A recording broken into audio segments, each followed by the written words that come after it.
Ser podcast.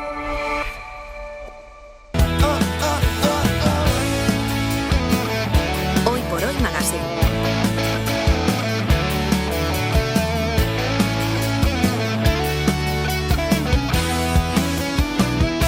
Ser podcast. Con el alma entera vamos persiguiendo sueños detrás de la pelota como valientes guerreros. Galder, ¿tú piensas que Arbeloa es un entrenador para un Madrid campeón? No, y da la impresión de que el nombramiento de Arbeloa es poner un hombre fiel al presidente. De hecho, él mismo, con las declaraciones, cuando le preguntan por los pitos, dice: esos no son del Real Madrid, yo sé quién es y quién no es del Real Madrid, ¿no? Yo creo que nos vamos a divertir mucho con Arbeloa porque ha protagonizado varias escenas que parecía The Office, ¿eh? Michael Scott en The Office, esta entrada que hace ayer parándose a ver las Copas de Europa del Real Madrid y haciendo así con la cabecita, este tipo de declaraciones, los gestos a la grada en plan, no me aplaudáis a mí, aplaudidlos a ellos. Es muy Michael Scott.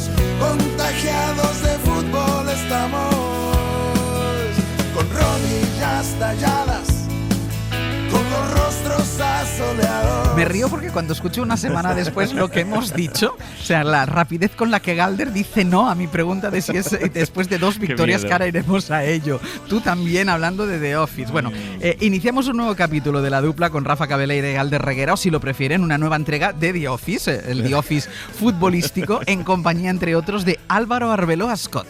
Bueno, creo que más que abrazarme a mí, abraza al madridismo, ¿no? Creo que eso es un abrazo a la afición y yo creo todos muy felices, ¿no? por ese reencuentro y esa, bueno, pues hermanamiento entre Vini y la afición, que yo creo que es lo que queremos. Y lo que dije el otro día, Vini necesita al Bernabéu y yo creo que el Bernabéu ha disfrutado muchísimo de Vini y lo va a seguir haciendo. Rafa Cabeleira, buenos días. Muy buenos días. Ya el otro día manifestabas un poco tu preocupación, pero como barcelonista de los de toda la vida, porque tú eres como los de toda la vida. Sí. Nivel de preocupación con el Madrid de Arbeloa, porque mucho Michael Scott, mucho Sí, The Office, claro. pero 6 goles al Mónaco y victoria solvente frente al Villarreal. No, nivel máximo de preocupación, ¿eh? Yo creo que Michael Arbeloa Scott está en su papel de Mike Malote, ¿eh? Que era un personaje que él se creaba para explicar lo que podía pasar en la cárcel, ¿no? Y yo creo que los culés estamos un poco en eso. Vale, o sea, nivel máximo de preocupación. Estamos en esa cárcel mental, en esa jaula mental que solo el Madrid es capaz de construirnos. Voy a cronometrar el tiempo de respuesta de Galder Reguera. Galder, buenos días, eso lo primero. ¿Qué tal? Galder, ¿tú piensas que Arbeloa es el entrenador que necesita el Real Madrid? No. Haya habido unos segundos de dudado, pausa, ¿eh? Bueno, pero para simular que estoy pensando. No, me confirmo en mis convicciones. Ahora, tengo una capacidad para fallar en mis predicciones terrible, ¿eh? Y el otro día estaba pensando que qué difícil puede ser, como gana el Madrid la Liga o la Champions, para vosotros dos. No, bueno, yo creo que Para mí mucho. haríamos un poco lo que está haciendo el madridismo ahora, que después de estos 2 partidos, ¿no? Que parecía que hace 15 días se les caía el mundo encima y ahora de repente ya está todo fenomenal otra vez. Nosotros haríamos un poco al revés, ¿no? Sí. Podemos cambiar de opinión. Si lo hacen ellos, sí. podemos hacerlo nosotros Diríamos que también. la felicidad es un estado pasajero, leeríamos Exacto. algo de poesía y bueno, otra Exacto. cosa. Puede ser que Arbeloa le ponga trocitos de esta sección al vestuario, ¿no? Para motivarlos. Sería gracioso, sí. Que nos lleve, si quiere que nos lleve, que les motivamos en directo. Se fue Galder Reguera con el Athletic a la Champions en su Sí, viaje sí. a Bérgamo, en el encuentro frente al Atalanta. Acabaron ganando los del Athletic por 2-3 y desde entonces Galder es conocido como el amigo de Gattuso. No El sé si amigo lo de sabes. Gattuso, sí. ¿Tú ya conocías a Gattuso o lo conociste en ese viaje? No, le conocí allí, yo le vi por ahí por el estadio. Yo estaba con Gorka Iraizov, el mítico portero del Athletic, porque habíamos ido a hacer unas activaciones de fundación. Y le dije, ven, que te voy a presentar a Gattuso. Me dijo, ¿le conoces? Le digo, no, pero te utilizo de excusa. Y ahí que me fui a charlar un poco con él. Qué mirada tiene. Acojona, ¿eh? Da miedo, ¿eh? Da miedo, sí. No, cualquiera le lleva la contraria a Gattuso. Hombre, yo no quiero llevar a la contraria tampoco a Galder, pero me estaban diciendo ahí en la pecera en producción que ha llamado Gattuso al 800, 100, 800. 900, 100, 800 a negar tanta amistad con Galder Reguera. Oye, no, y de todas formas, si hay tanta amistad, tráenoslo un día al programa, Galder. Pero sí, no le conozco nada, solo intercambié unas palabras con él. Pero Esto es como la foto de Schmeichel con Cabaleira, que estará ahora diciendo Schmeichel, ¿quién sería ese? el imbécil aquel? Pero la foto de Galder con Gattuso es mejor. Está mucho mejor compuesta. Se ven dos señores frente a frente. Galder con los brazos cruzados, con una seriedad. Yo quiero verla, yo no la he visto. Sí, es esa fantástica. foto. Después te la pasamos. Sí le dije que un mundial sin Italia no es mundial, el que había que ir. Tienen que llegar. ¿Y él qué te contestó? Pues no me acuerdo. Que lo tienen difícil, creo. Es que estaba muy nervioso. Es Gattuso, joder. Tienes a Gattuso ahí adelante. Sí. Oye, y victoria 2-3, ¿no? Allí en ¿dónde? ¿En Bérgamo? Bérgamo. Va a resultar que al final, como el Madrid, lo vuestro es la Champions. Bueno, la Liga es el filete, la Champions es las patatas. Eso dijo Juan Malillo en su momento, ¿no? No, la Liga es lo más importante y tenemos suerte de tener un entrenador sensato que no pierde la perspectiva, toda la fe con él.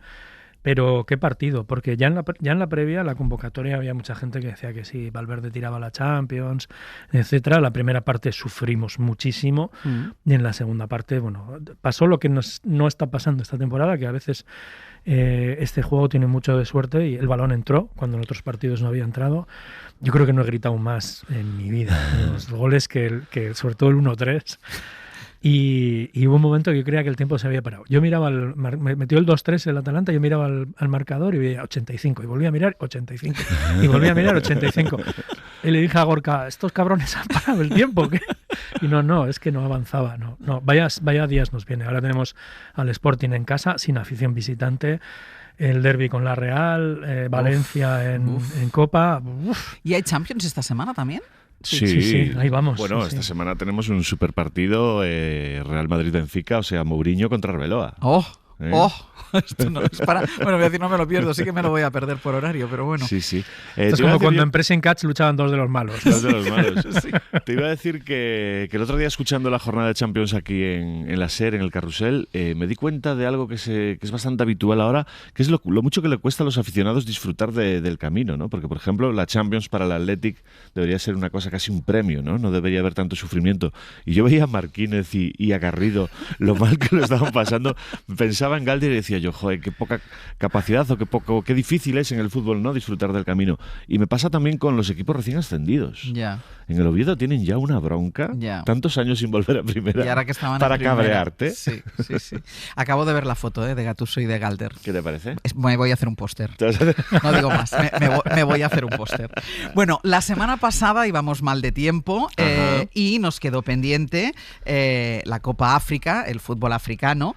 Singularísima final la que se vivió en esa Copa África, que enfrentó a Senegal y a Marruecos con victoria final de los senegaleses. Contento, feliz, hemos ganado limpio. Al final ya quedamos por 1-0, pero gracias a Dios que hemos ganado y hemos merecido ganar. Pasó extrafutbolísticamente de todo en esa final. Gol legal anulado a Senegal, penalti a favor de Marruecos que no era, abandono del campo de Senegal, penalti fallado por Marruecos, gol de Senegal y unos recogepelotas marroquíes tratando de quitar la toalla al portero senegalés, al portero suplente creo que era, que le aguantaba la toalla al portero titular, pero es que llegaron a tirarle al suelo y todo.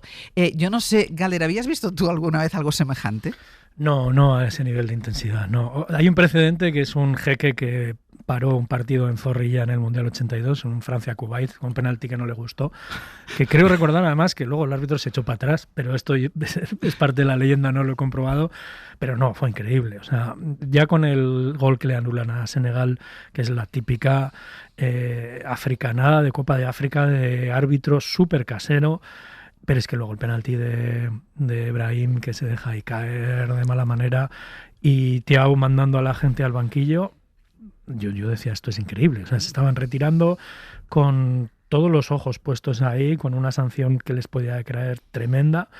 Y menos mal que Sadio Mané es un hombre sensato que se plantó en el césped ahí como un cono, dijo, aquí no me mueve nadie, y los mandó después para adentro. Y luego ya, Brahim, tío, 15 minutos dando vueltas. ¿Cómo puedes hacer un panenka tan mal? ¡Qué tensión! En casa lo bailamos porque íbamos con Senegal. Lo siento por mis amigos marroquíes, que tengo mucho. Estábamos los tres, los niños y yo bailando ahí. Y me parece, vamos, que el que se lo perdió, pobre de él. Ya. Es que yo creo que a Brahim le pasó esto que nos pasa muchas veces a todos, que es pensarse demasiado las cosas, ¿no? A veces hay que hacer un poco las cosas sin pensárselo tanto, y yo creo que tuvo demasiado tiempo. Y fíjate que veníamos bastante convencidos de no hablar de africanadas. Sí. Iba bastante bien la Copa África hasta esa final, y en la final nos ha llegado la africanada toda junta, porque aquello fue Sí, fue lo que pasa es que tremendo. yo no puedo despegar de lo que pasó también la cuestión política, el trasfondo político, claro. la necesidad de un régimen. Sí, sí. Yo me acordaba del Mundial de Videla. La necesidad de un régimen de blanquearse, vamos a decir, o de caer bien al mundo a través del fútbol. Y yo creo Sí, que, fíjate, yo pero creo que ahí tuvo mucho que ver también. Pero ahí le salió todo mal. Sí, sí. Porque todas las Todo al imágenes revés. que están Todo al revés, trascendiendo. sí, sí. Exacto, Y ahí hay exacto. una cosa que yo creo que en el fútbol te hay que reivindicar, que a veces perdiendo ganas. Sí. O sea, a veces perdiendo de buena fe y de buena manera y actuando bien, en el medio plazo ganas. Que no hay que ganar. O sea, el resultado del marcador es uno de muchos que acontecen en un partido. Y ahí esto lo tienen que apuntar los jugadores, lo tienen que apuntar las aficiones y sobre todo lo tienen que apuntar los dirigentes, que son los que se supone que están organizando aquello, ¿no? Y además porque yo, como gran experta que soy del fútbol africano, como Ahora vosotros, vamos como con vosotros eso. sabéis, ¿no? Porque hasta ese partido final, Senegal y Marruecos habían jugado muy bien, Sí. habían jugado muy buen fútbol. Sí, cada uno con su estilo, pero estilo. habían jugado muy, muy buen fútbol. Sobre todo, parecía bastante difícil pensar en que Marruecos pudiese perder ese torneo, ¿no? Sí. Porque ya es un equipo que viene a hacer un gran mundial, con refuerzos como el de Brahim, y estaba jugando muy bien, pero el fútbol es fútbol. Claro. Bueno, Senegal es un equipazo. Sí, es un Nosotros equipazo. veníamos del Mundial, yo en el Mundial apoyaba a Marruecos, en el Marruecos-Francia en semifinales, yo iba con Marruecos, bueno, pero a muerte.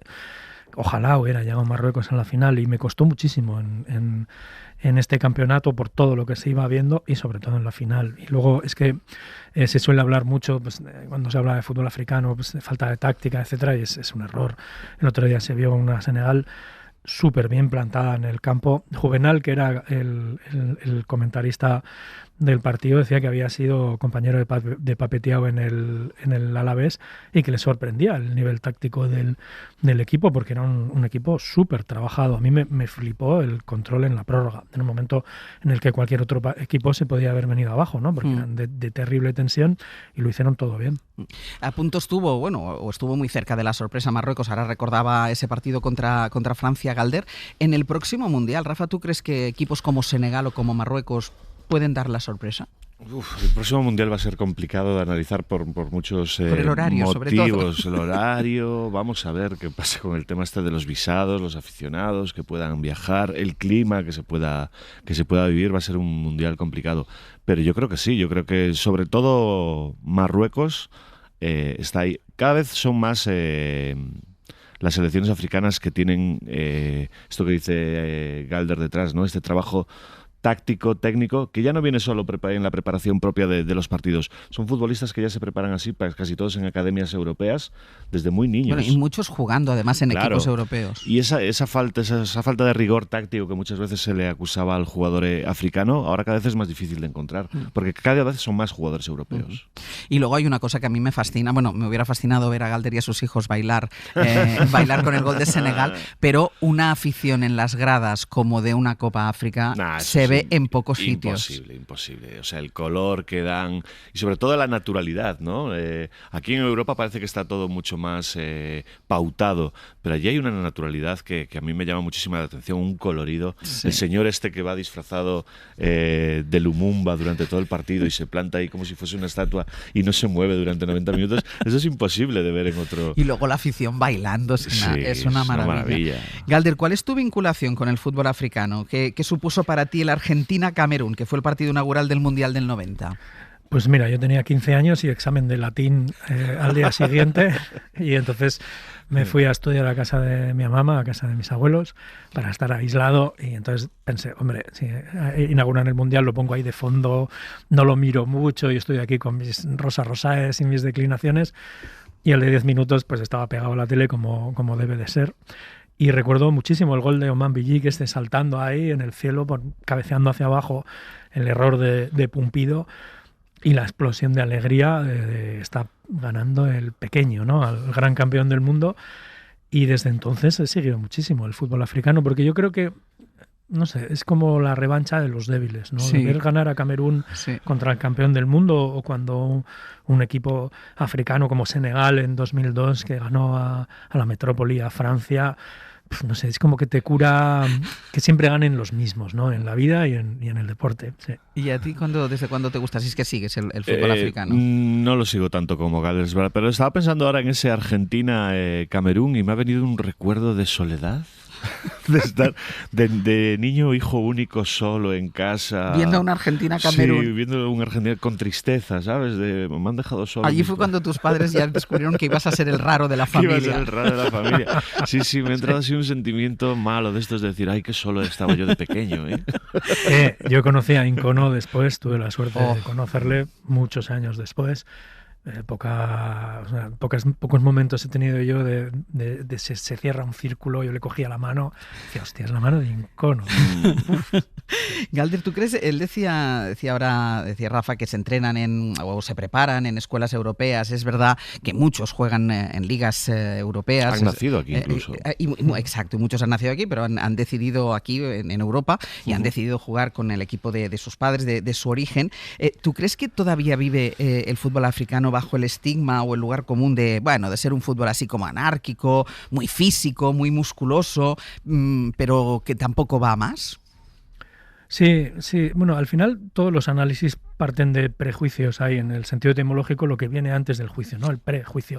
Y con el tema africano sucede muchísimo que se reproduce un tópico de la antropología, como me estoy poniendo, que es la del buen salvaje, ¿no? Después de la decadencia en las ciudades, volvemos a los orígenes, al campo, etcétera, a buscar los orígenes del hombre, y cuando se analizan a los futbolistas africanos, se habla mucho siempre de virtudes naturales, no adquiridas. Siempre es rápido, tiene esa alegría del juego natural, etcétera, y todas las adquiridas, pues que son la táctica, lo que se entrena, lo que se aprende durante el camino, parece que se niega, y este prejuicio se reproduce muchísimo. Yo me acuerdo cuando Romaric fichó por el Sevilla, Romaric, que era un tío francamente gordo, o sea, tenía una escasez física bestial.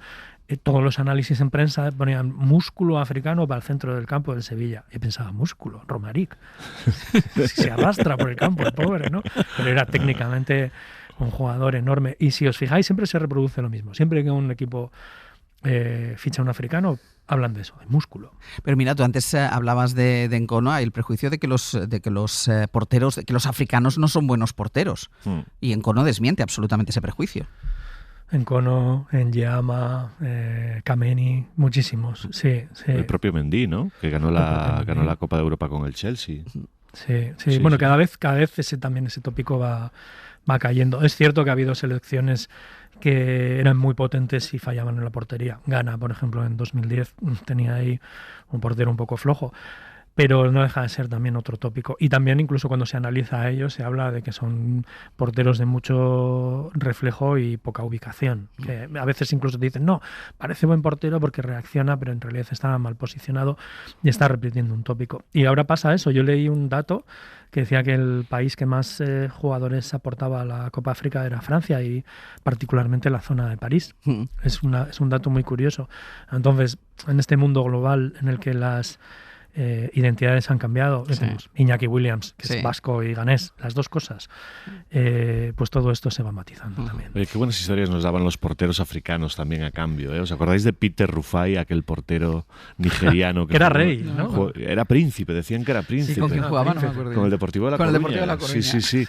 Y a mí me tenía maravillado esto de que el Deportivo de La Coruña tuviese un príncipe en plantilla, en la ¿no? portería. Imagínate las coñas que hay ahora con los timos de internet del príncipe nigeriano, tal. Yo muchas veces creo que es Peter Rufai el que me está escribiendo para pedirme dinero. Rufai sí era malo, ¿eh? No Son Gogo, que también estuvo ahí, que era un porterazo. Es verdad, Rufai era flojete, ¿eh? No creo que le tengan mucho buen recuerdo. ¿Y alguna selección favorita, Rafa? Camerún. Sí, a mí me gusta mucho Camerún. Vale. Los leones indomables. ¿Y a ti, Galder? ¿Senegal? No, yo ahora gana. No. Hombre, yo soy de Iñaki Williams. Yo donde esté Iñaki Williams, ahí me ven. Es que cómo he podido dudar yo de eso. ¿Cómo he podido dudar? Y no ha dicho el Athletic de milagro. Bueno, en parte sí lo he hecho. Fíjate. La semana que viene más, a ver si sigue la preocupación de Rafa Cabeleira por la marcha del Real Madrid. Ya esperemos. Puede ser un poco como el Dwight Schrute de Arbeloa. Hasta la semana que viene, chicos. Un beso. Un beso. Adiós. Para no perderte ningún episodio, síguenos en la aplicación o la web de la SER, Podium Podcast o tu plataforma de audio favorita.